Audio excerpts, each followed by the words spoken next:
आइए बच्चों, हम कुछ जो पार्ट छूट गया था, कुछ पॉइंट्स इसमें छूट गए थे जो किसी माइक की वजह से रिकॉर्डिंग में दिक्कत आ गई थी और रेशनलाइजेशन के बाद का मैटर रिकॉर्ड नहीं हुआ है।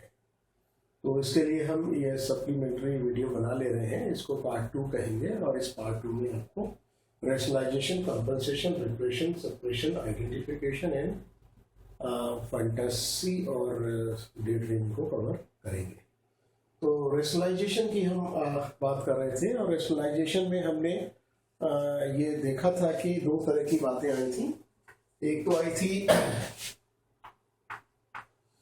सावर ग्रेप्स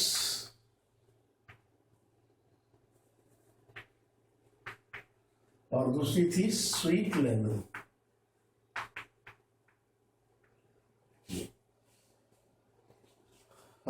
खट्टे अंगूरों के बारे में आपने लोमड़ी वाली कहानी सुनी है। और रेशनलाइजेशन में, युक्तिकरण में व्यक्ति ऐसे तर्क देता है जो उसके जो फेलियर्स हैं, असफलताएं हैं या जो फ्रस्ट्रेशन का कारण करने वाली परिस्थितियां हैं वो दब जाएं और उसके युक्तियों को मान लिया जाए, उसके जो एग्जाम्पल्स हैं उनको मान लिया जाए, उसके जो तर्क हैं उनको स्वीकार कर लिया जाए। ऐसा वो प्रयास करता है। इस तरह की डिफेंस मैकेनिज्म को हम रेशनलाइजेशन कहते हैं। तो आपने लोमड़ी वाली कहानी सुनी है। लोमड़ी अंगूर तोड़ना चाहती थी और उसने बहुत सारे असफल प्रयास किए और उसको जब अंगूर नहीं मिले तो उसने दोस्तों से कहा, लोगों से कहा, यार मुझे कौन से अंगूर चाहिए, नहीं मिले तो क्या मुझे खट्टे अंगूर थोड़ी चाहिए, चलो यार छोड़ देते हैं, अंगूर खट्टे हैं। तो हम लोग ये दैनिक जीवन में भी कहावत में कहते हैं कि यार अंगूर खट्टे हैं। खट्टे मतलब आपके प्रयास से सफलता नहीं मिली इसलिए वो अंगूर खट्टे होते हैं। तो एक तो ये है ऐसे तर्क।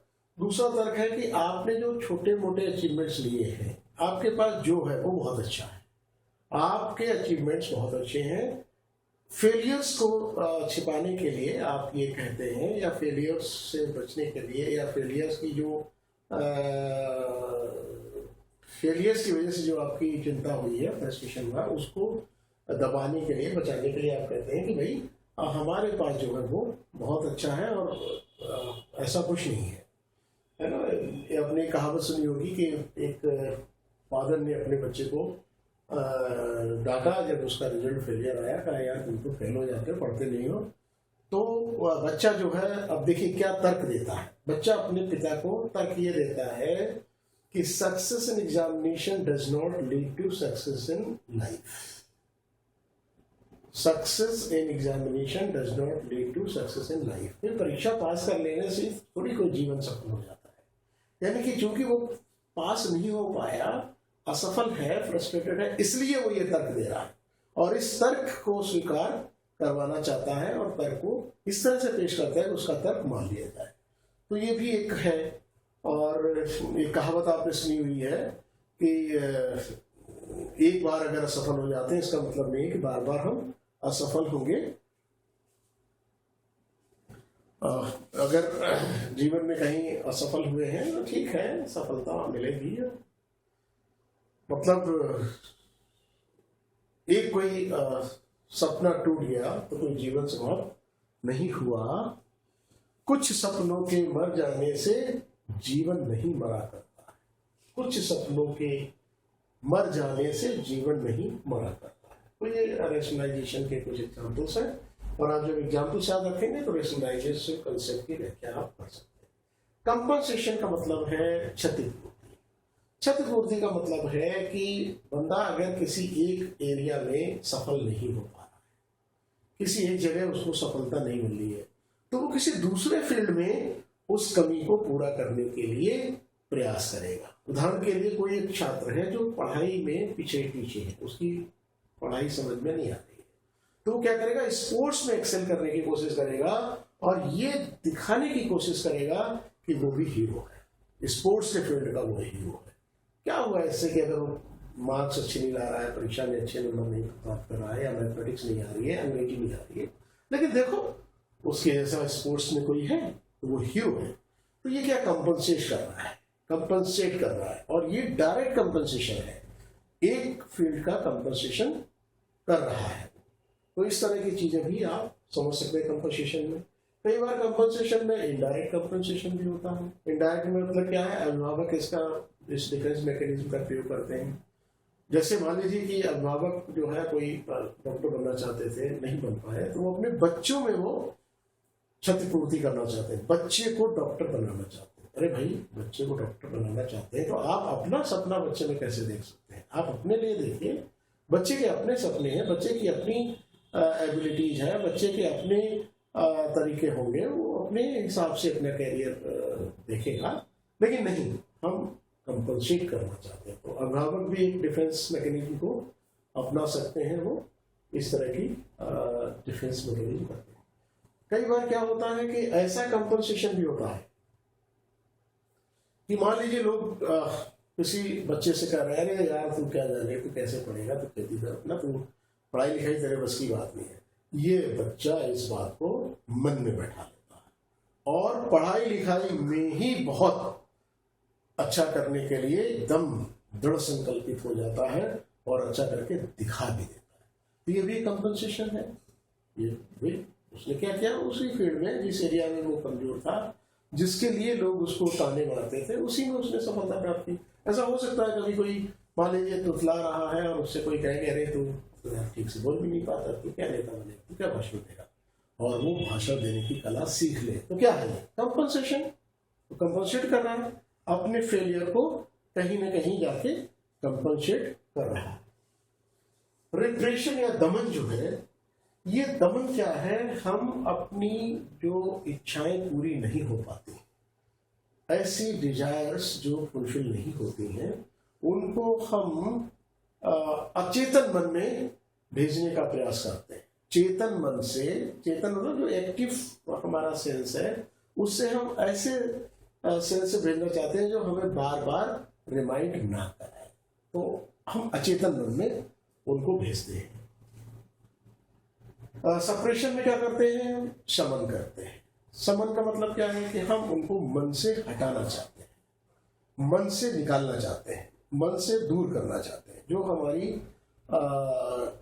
तनाव पैदा करने वाली चिंता है या जो हमारे फीलिंग्स हैं, उन फीलिंग्स को हम दूर करना चाहते हैं, मन से निकालना चाहते हैं। देखिए, दमन और शमन में दमन ज्यादा हानिकारक है। क्यों ज्यादा हानिकारक है? दमन क्यों कष्टदायक है? क्योंकि दमन जो है वो हमने अचेतन मन में डाला। अब अचेतन मन में किसी चीज को भेजा, वो कभी कभी प्रयास कर सकता है, बार बार प्रयास कर सकता है कि आपको वो चेतन मन में ला दे, चेतन मन में उस तनाव को ला दे।